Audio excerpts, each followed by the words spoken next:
everyone, and thank you for joining this week's LeadHERship Global Podcast. We are so glad to welcome you this week, and we have an extra special guest for you, Danyel Surrency Jones. She's the CEO and co-founder of global sports tech company POWERHANDZ. And today, Danyel is going to be speaking to us about the secrets to growing and scaling your company, which I think is a relevant conversation for all of us. You know, when companies grow, they're increasing their revenues as fast as they're adding resources to help fuel that growth. And when companies scale, on the other hand, they add revenue at a faster rate than they increase their cost structure. So the company's gains outpace its losses, allowing it to not only grow, but also to scale. And although there's a plethora of advice now being given about how to grow and scale your fledgling startup, there's also a dirty little secret out there. Once you've achieved rapid growth, the hard work really begins. Scaling is hard. Scaling a business means that you are setting the stage to enable and support growth of your company. It means having the ability to grow without being hampered. It also requires planning, funding, and the right systems, staff, processes, technology, and partners. So as you launch your business, you should already be thinking about a strategy for scaling your company, not just growing your business, but scaling it. And if you simply continue trying to increase your revenue by adding more resources without a corresponding equal increase in cost, your growth is likely to stagnate. You'll get to a point where you realize the effort to grow simply isn't worth the financial gain. What you need instead is a strategy for scaling in business that focuses on increasing revenue while also increasing efficiency. Scalability is all about capacity and capability. So I have to ask you, does your business have the capacity to scale? Will your business systems, infrastructure, and team be able to accommodate scale? Well, I got to tell you, to help ambitious entrepreneurs create realistic growth and scale targets and develop plans and concrete actions of how to grow and scale, please help me welcome Danyel Surrency Jones, the co-founder and executive chief officer of POWERHANDZ, a global designer, manufacturer, and distributor of innovative athletic and fitness training products that address very specific skill development with athletes at all levels. That's right, Linda. And Danyel has spent nearly 2 decades in corporate America, working in various sales and marketing executive positions within Fortune 500 medical tech companies. But while her corporate bosses asked her to temper her creativity, POWERHANDZ has given Surrency Jones the freedom to use her MBA at Wharton and her marketing training, combined with a natural instinct and entrepreneurial grit, to push her big ideas forward. Since its launch, POWERHANDZ has grown their first product, a patented weighted anti-grip basketball glove, into training and rehabilitation tech for 5 sports, and created more than 10 products with 4 patents. Their products are sold in more than 86 countries and used by the NBA, the NFL, MLB, WBO, and other professional sports organizations, and thousands of youth across the country. The creative business strategist has led POWERHANDZ to e-commerce giants like Walmart, Amazon, Target, and Academy Sports. She's also created the Power to Give Foundation, a nonprofit that provides athletic and academic programs to youth athletes in underserved communities. Her foundation has partnered with the NFL, the NBA, Boys and Girls Clubs, and other notable youth organizations. So there's not a better expert to walk us through the hard challenges and decisions that will enable true value creation other than Danyel. Thank you so much for joining us today, Danyel. Thank you guys for having me. And geez, that introduction, I must steal it. I must follow it. Is it really me? Thank you. This is awesome. We're so excited to jump right in today. So Danyel, there's just so many components to your journey. Why don't you just start out by telling us, like, what led you to have such a passion around entrepreneurism, and how did you land on the product at POWERHANDZ? Yeah. So first of all, Christina and Linda, I just want to compliment you, right? For you to have a podcast where you're focusing on women, you're giving them a voice to tell their story. That's powerful because we need more of that so that we can step into our worth and explode in our brilliance. So thank you so much for having me to be a guest and share my story. Wow. So power hands, and entrepreneurialism. I had no clue since the beginning of time that I was an entrepreneur. So when my father first built my lemonade stand, and I asked him to build my lemonade stand, or when I was a Girl Scouts and I was competing, right, to sell the most cookies, I had an entrepreneurial spirit at that time. And then when I look at the history from my grandfather, right, who owned a store, to my grandmother who owned a daycare, I never thought about the first and the pioneers in my family and what conditioned me to have this resilience until recently. I was on a panel and I really thought, yes, this is part of my heritage. This is a part of my DNA. So why in the world was I nervous to jump in the beginning into entrepreneurialism? And then in corporate America, when I look at my career, so thank you for reading my bio. I'm a nerd, so I wish I could go back to school every single day. When I was in corporate America, working for Fortune 500 medical device companies, I worked in sales, marketing, operations, integrated marketing communications. And I was a corpreneur at that time. I was always the person coming up with, here's the crazy idea that everyone would tell me it was too much, right? And too early for that time. And if it's not broken, right, don't try to fix it. And I realize now that all of those stretch roles that I took, they were building me to be the entrepreneur that I am today, so that I was familiar with different cross-functional parts of the organizations that would create the whole, right? The individual, some of those would create the whole. And that's what you have to do with your own business. I can't just gravitate to marketing because that's what I love, or business strategy because that's what I love. I better know how to read a P&L. I better know how to really understand operationally supply chain, what's broken. I better be able to look at my omni-channel and take away ego and say, you know what, this particular omni-channel, I'm losing money because the margin is just gone. By the time, I don't care if it's a big retailer or not, it may not work for my products. So overall, from an entrepreneurial perspective, I look at my journey and I realized I was always an entrepreneur, and I was prepared for POWERHANDZ well before I realized I was, so when we started the company and my co-founder walked into the kitchen after we had got married, we had our first child, and we had bought our first house, and we were broke. We weren't broke, but now we're going to pour hundreds of thousands of dollars that's in our savings into starting this new business, right?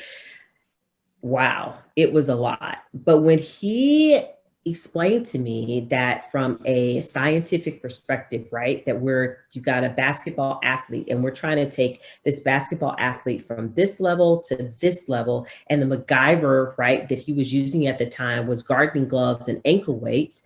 My scientific mind and business strategy mind, I started really processing, how does this not only apply to basketball, but talking about scaling, right? How does this not only apply to basketball, but how does it apply to other sports verticals so that we can implement innovative technology to help athletes go from one level to the next level? And that's really how POWERHANDZ was birthed. It was birthed from an idea and a need for wanting youth to get back to the fundamentals of training. And then once we did that in basketball, we then scaled our products into other sports verticals and other countries, etc. That's great. Thank you so much, Danyel. And what a really interesting story, talking about building this global brand from really bootstrapping it with your husband. And, POWERHANDZ has experienced phenomenal success in what we would consider to be a relatively short period of time. So I've got to ask you, what advice do you have for entrepreneurs who hope to grow their own products into global brands. We know that at POWERHANDZ, you and your husband really bootstrapped this venture, and now it's a global brand in all the major retailers across the globe. And what do you think that entrepreneurs that want to follow in your footsteps, what do they need to know in order to grow their own products into global brands? Awesome. Great question. And so the first thing I would say is don't follow my footsteps, because we didn't realize that we were a global brand in the very beginning. So that's the first advice that I would give to an entrepreneur. The day that you do your business plan, you need to understand that your product or service can benefit people outside of the US. So when you're doing your due diligence and you're looking at your market, right, you should pinpoint some of those countries that would need your product or service. We did the opposite. We started growing and scaling within the US. And then a year and a half later, really started digging into analytics and started looking at Australia, of course, that people were buying product and they were paying more for shipping than they were for the product. Canada, Spain, China, etc. And I sat back and I thought about this, Danyel, how do we miss the boat on the fact that sports is an international language? So from day one, we could have really been able to put a global strategy in place, but I'm glad we didn't, because here's a mistake that I think that a lot of entrepreneurs make when it comes to scaling and being global, right? We want to move too fast, and you have to pace yourself.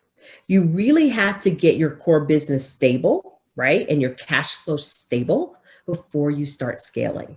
And that's the second piece of advice. First, again, make sure that you start day one understanding how your product or service can scale globally.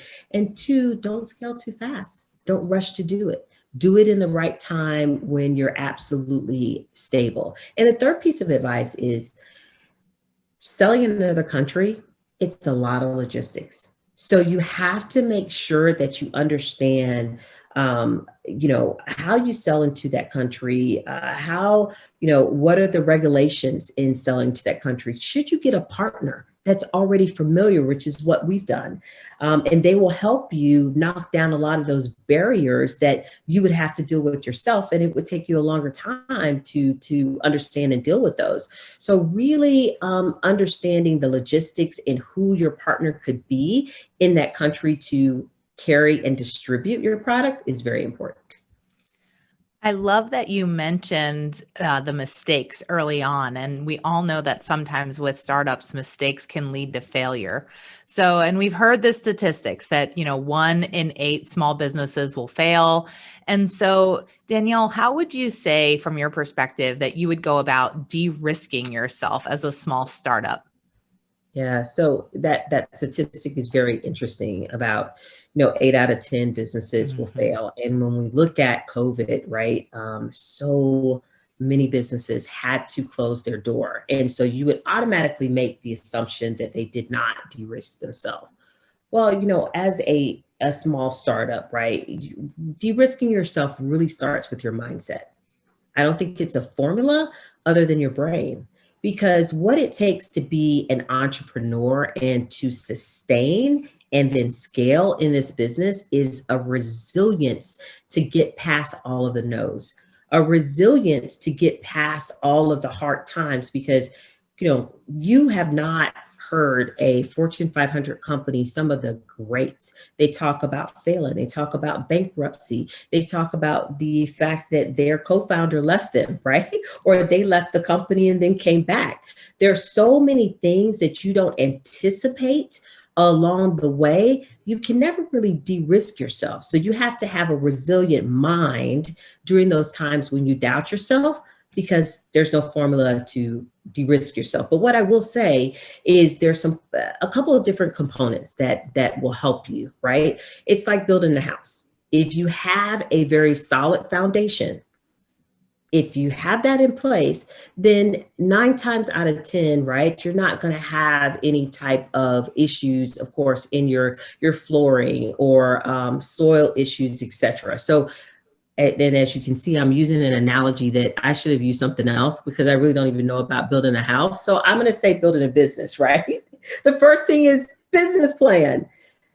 We tend to skip that phase. And a business plan is so critical because when we come up with ideas as entrepreneurs, we can come up with ideas all the time. But do we really know if this is a scalable idea, if it's a viable market? And then have we really thought through all the components, right, that could go along with this idea? And that's what a business plan allows you to do. You cannot start a business or build a business without being an expert in that field. You have to start somewhere, and that's with that business plan. Next is the financial modeling. You have to understand and take time and go through the business. Take POWERHANDZ, for instance. You have to understand if you're selling your product and you have one or two products, right? What is the channel that you're going to use to sell it? How much does it cost to advertise on that channel? Your warehouse expenses, what are those going to be to pack and ship that item and to store that item, right? What are you going to pay an employee when you're not paying yourself? And how is that going to grow over the course of the 5 years, right? So that if you need to go out and seek funding, an investor will be able to see what your journey and path will be. Or if you want to turn your business from being a sole proprietorship into a business, right? You will understand what that journey is going to look like and how much capital you'll need to inject into it. So that financial piece is really big. And then the third piece I will say is team. Again, I will say team again. Wow. We can do good things alone, but we do great things with an amazing team. And you have to find a team that connects to your culture. When you're a startup and you're bootstrapping, you're not going to be able to pay for the talent that you really need.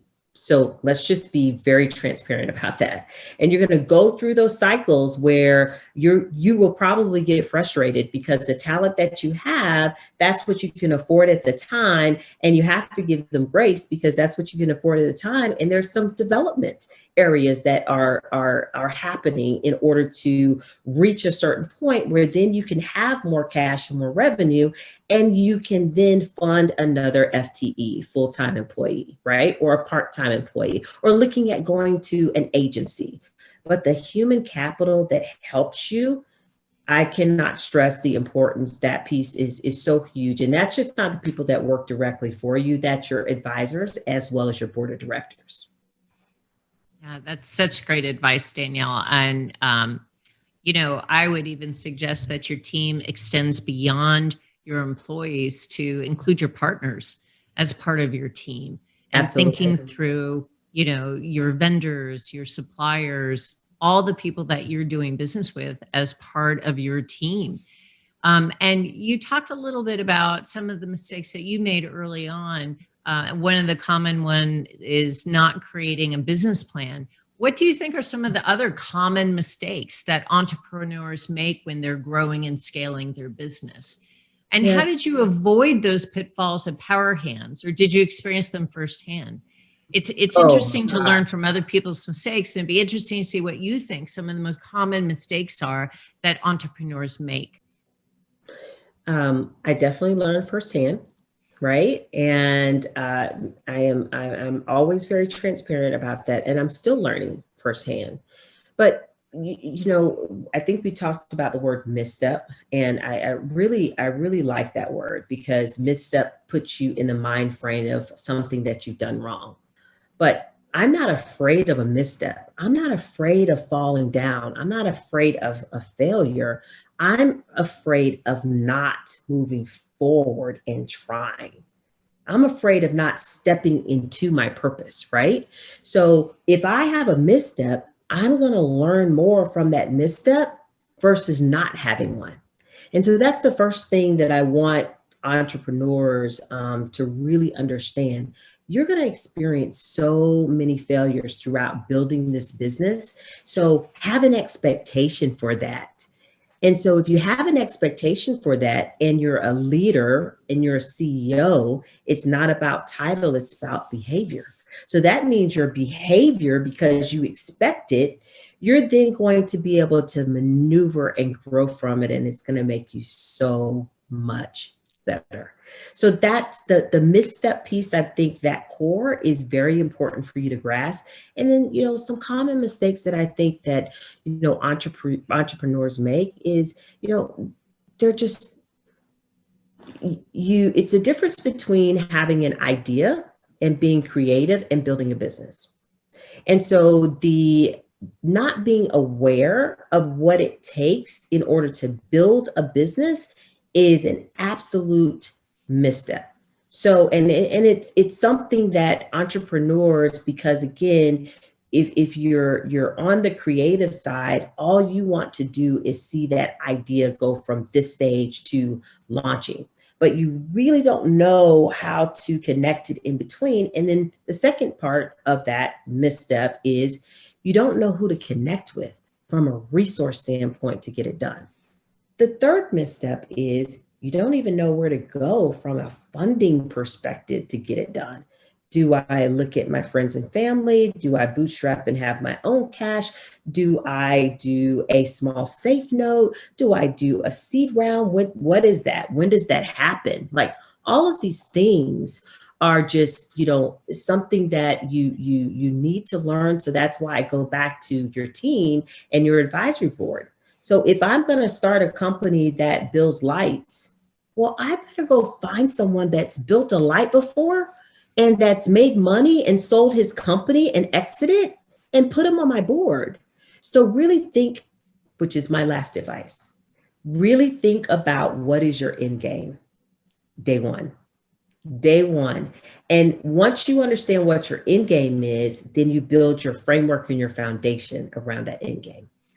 I think that makes so much sense. It makes perfect sense for what we're talking about. And when you say, those three common mistakes, Danyel, are ones that I'm sure all of the people on our listenership can really connect with. Mm-hmm. But once you've made the mistake, how do you pick yourself up and from that misstep? And especially if it's an expensive one or, a catastrophic one, and really focus on the learning instead of the failure to move forward? That's hard. It is. It's very hard. And I think it's not only hard in business, it's hard in personal relationships, right? Mm-hmm. It's like when you get a divorce. You consider yourself a failure at that marriage. And again, I have to go back to mindset. In order to pick yourself up, right, it starts with your mind. I often tell my 7-year-old that you're the boss of your brain. So if you're the boss of your brain, there's nothing that you can go through that you can't train your brain to realize that it's just not that bad. Right?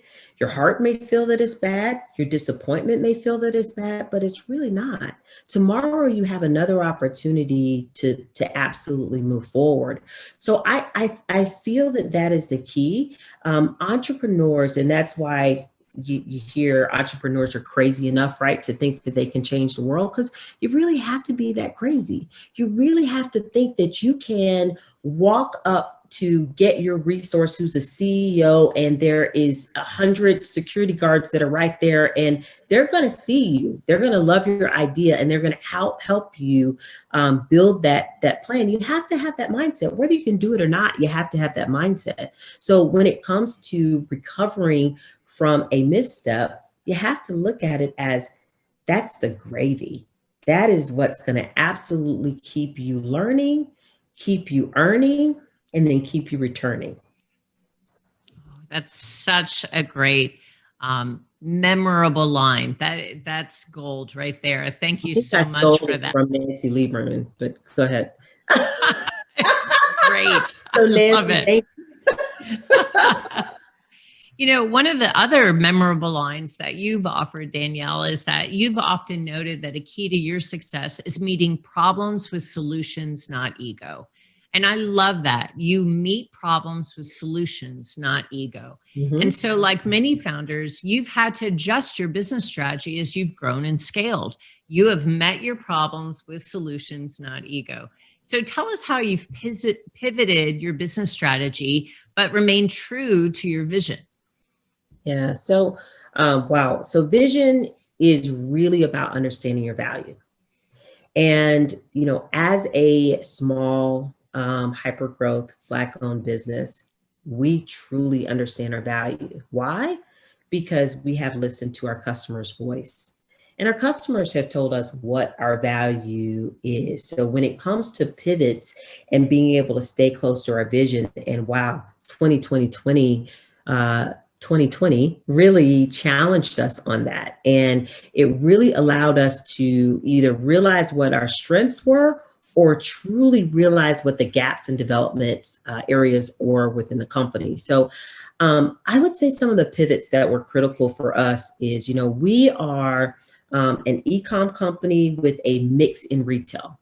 So when I looked at what was happening in 2020, one of the pivots that is going to be a lifelong lesson for us and a part of our business model always is to reinvest in what's working. And what was working for us is our e-commerce channel. And when I really dug into the financials and the numbers, I then realized that 5 of my e-commerce channels, they worked, but they were not working for us financially and weren't as profitable as I thought. And once I had a chance to slow down during COVID, I really realized that. So what I did at that time was I looked at, and am continuing to do with my strategies, I looked at my e-commerce channels and I was able to make my advertising more robust. So I knew if I put $1 of advertising towards this ad, this is what I was going to get from an advertising spend and revenue. So that was really, really key. The other thing that we did from a pivot standpoint that stayed close to our vision is we really aligned our new ideas with our customers' behaviors for the client.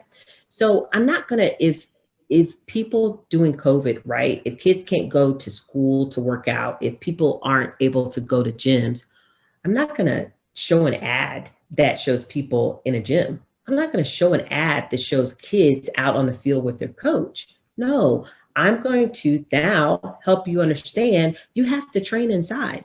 So we put a train inside campaign together, and we then help people understand how you can train one-on-one with yourself in the garage, or outside in the yard with your family, or from a fitness standpoint, how you can use our products, right, to still stay focused on your mental and your strength, and use that as your me time. So that piece was huge. The other thing that we did from a pivot standpoint that stayed close to our vision was we really reoriented our customer experience, one customer at a time. I mean, people were very impatient during COVID. We had never used a bot before, right? We'd always used our customer service team. And we then employed a bot because we realized that people were home ordering offline, and that is a faster system. So from a customer service standpoint, we got more innovative so that we could meet our customers and the demands that they were making in order to get our products a lot faster. And then the last thing I'll say that we did was we continued to serve within the US and outside of our borders. We did not stop selling product outside the US because they were still looking to us to as a solution. So I realized at that time, again, that in Spain and Barcelona and then Australia and then the Philippines, that we were still a solution for those families and those athletes that were struggling at that time. And we gave them hope that they were going to be able to get back to their fitness, get back to their athletic training. And that's what we continue to do. Again, the practical advice is just so amazing and just so helpful and easy to understand. I think you're giving so much back to the listeners, to the community for this podcast, Danyel. Thank you so much. But we have one final question. Okay. And there has been so many excellent pieces of advice during our time together. So one last one. the best piece of leadership advice you've ever received that you want to share with our listeners today? Thank you for that question. And I just received this advice over the weekend. I was going to give another piece of advice, but then this one came and it's so timely. We launched our QB Legacy program in Tampa with the Super Bowl. And I was talking to one of the kids' parents who his kid was a quarterback and he was out there on the field. And we just got into this philosophical conversation. And he said, one of the things that I learned the most in leadership, and it was from a guest speaker that came in, he says, we get so caught up in thinking that our life lesson or our life purpose, is about being understood. He said, our life purpose is not about being understood. It's about being understanding. So it's not about being understood. It's about being understanding. And that moment, that has literally changed my perspective. The way I came home and talked to my daughter when she says, you just don't understand me. The way that I interact with my husband, the way that I interact with my team, even when I think that they didn't follow through with something, I am there to be understanding. So what do I do to understand? I shift myself to the side, and then you're going to believe that everything else around you is going to be taken care of because you're fulfilling the mission and your purpose of why we were put on this earth. It has changed my life. It's beautiful. Honestly, that's beautiful, beautiful leadership advice. Thank you so much. We have loved having you on the show today, being a part of Leadership Global. You have given so much of yourself to our community. We are so grateful. Thank you, Danyel. Thank you. Thank you guys so much for having me, and anything that I can do to further your mission, of course, I'd love to do that. Thank you, Danyel. And thank you to everyone who joined us today on LeadHERship Global, and we'll talk to you next week.